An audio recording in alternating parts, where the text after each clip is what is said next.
తెలంగాణలో ఫార్ములా ఈ రేసు కేసులో దూకుడు పెంచేందుకు కేంద్ర దర్యాప్తు సంస్థ ఎన్ఫోర్స్మెంట్ డైరెక్టరేట్ సిద్ధమైంది. రేపటి నుంచి విచారణ మొదలుపెట్టనుంది.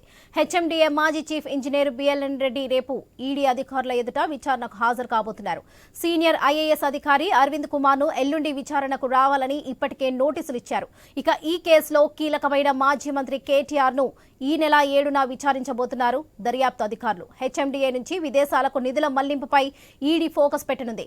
ఫెమా చట్టం ఉల్లంఘనలపై ఆధారాలు సేకరించినట్లు చెబుతున్నారు.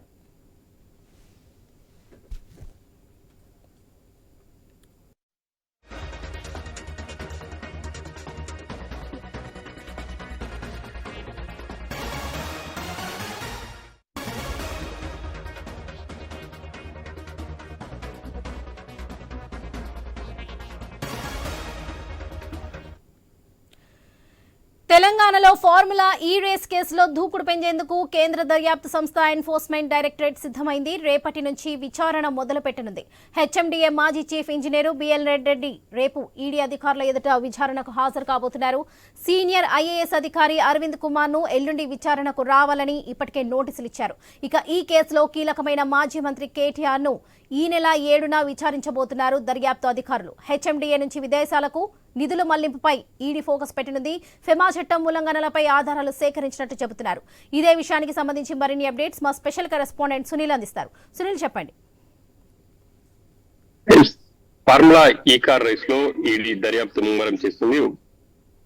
రేపు ఎల్లుండి సీనియర్ ఐఏఎస్ అధికారి అరవింద్ కుమార్, హెచ్ఎండిఏ మాజీ చీఫ్ ఇంజనీర్ బిఎల్ఎన్ రెడ్డిని విచారించబోతున్నారు. రేపు ఎల్లుండి ఆ ఇద్దరు ఈడీ ముందు హాజరవుతారా లేదా అనేది కూడా మనం చూడాల్సినటువంటి అంశం.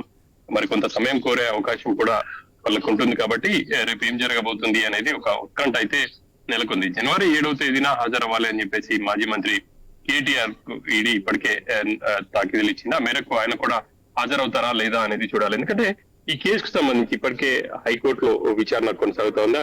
అసలు తనపై నమోదు చేసినటువంటి కేసును స్క్వాష్ చేయాలి అని చెప్పేసి కేటీఆర్ హైకోర్టుని ఆశ్రయించారు. ఆ మేరకు హైకోర్టులో నిన్న వాడి వేడిగా వాదనలు జరిగాయి. ఇటు ఏసీబీ తరఫున న్యాయవాది కావచ్చు, అదేవిధంగా ప్రభుత్వం తరఫున న్యాయవాది అసలు కేసుకు సంబంధించి పూర్వపరాలను న్యాయమూర్తి ముందు ఉంచారు. మరోవైపు ఇటు కేటీఆర్ తరఫున కూడా సుప్రీంకోర్టు సీనియర్ న్యాయవాది హాజరై వాదనలు వినిపించారు. అసలు తమ క్లయింట్ కు సంబంధించి ఎటువంటి దురుద్దేశం లేదు, ఆ నిధులను సంబంధిత కంపెనీ సంబంధించి బ్యాంకు నుంచి ఫార్వర్డ్ చేశారు అని చెప్పేసి. కానీ ఇటు ప్రభుత్వం తరఫున న్యాయవాది కొంత అభ్యంతరం తెలిపారు. అసలు హెచ్ఎండిఏ నుంచి నిధులు 10 కోట్ల వరకే మంజూరు చేయించే అవకాశం ఉంటుంది. అంతకంటే ఎక్కువగా నిధులు విదేశీ కంపెనీకి ఖాతాకు మళ్లించాలి అని అంటే ప్రభుత్వ అనుమతి, కేబినెట్ నిర్ణయం ఉండాలి అని చెప్పేసి ప్రభుత్వ తరఫున న్యాయవాది కూడా హైకోర్టు ముందుంచారు. ఇక ఈ కేసుకు సంబంధించి అయితే వాడి వేడి వాదనలు జరిగాయి. మరోవైపు తనను అరెస్ట్ చేయకుండా చూడాలి అని చెప్పేసి కూడా కేటీఆర్ హైకోర్టును ఆశ్రయించడంతో ఆ మేరకు ఇటు హైకోర్టు కూడా తదుపరి ఉత్తర్వులు ఇచ్చేంత వరకు కూడా, అంటే ఈ కేసుకు సంబంధించి తుది తీర్పు వెలువడేంత వరకు కూడా కేటీఆర్ ను అరెస్ట్ చేయొద్దు అని చెప్పేసి ఇక హైకోర్టు నిన్న ఉత్తర్వులు ఇచ్చిందా. మరోవైపు ఈ ఏదైతే ఏసీబీ కేసు నమోదు చేసిందో ఆ ఏసీబీ ఫిర్యాదు ఏసీబీ నుంచి వివరాలు తీసుకొని ఇటు ఈడీ కూడా దర్యాప్తు చేస్తా ఉంది.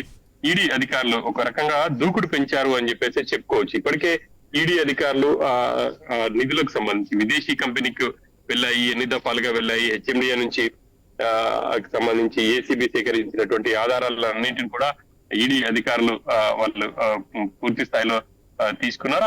ఆ తర్వాత వాళ్ళు సమమైన అంటే ఈడీ స్థాయిలో వాళ్ళు దర్యాప్తునైతే కొనసాగిస్తున్నటువంటి సిచ్యువేషన్ అయితే ఉంది.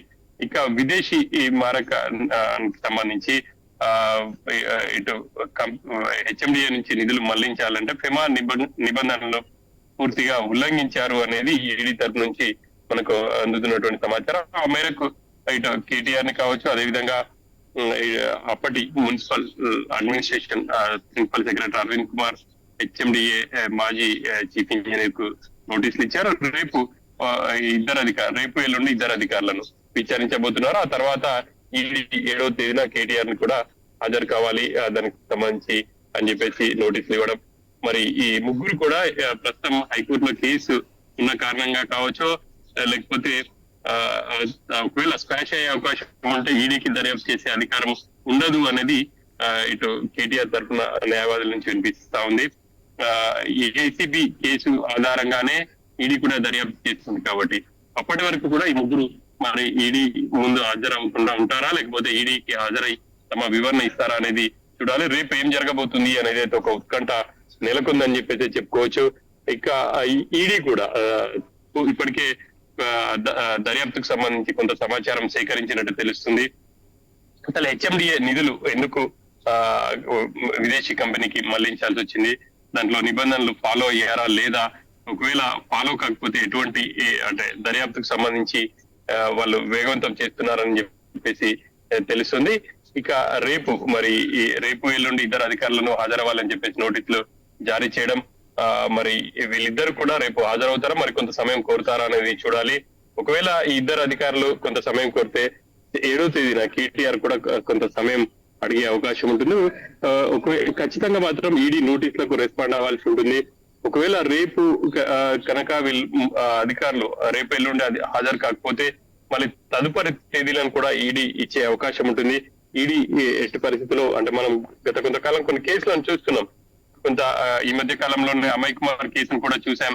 కొంత సమయం కావాలి అన్నప్పుడు అమయ్ కుమార్ కి ఆ తర్వాత టైం ఇచ్చింది సీనియర్, ఆయన కూడా ఐఏఎస్ అధికారి, రంగారెడ్డి జిల్లాలో భూ స్కామ్స్ సంబంధించి. ఆ తర్వాత అమయ్ కుమార్ ఈడీ ఎదుట హాజరై వివరణ ఇచ్చారు.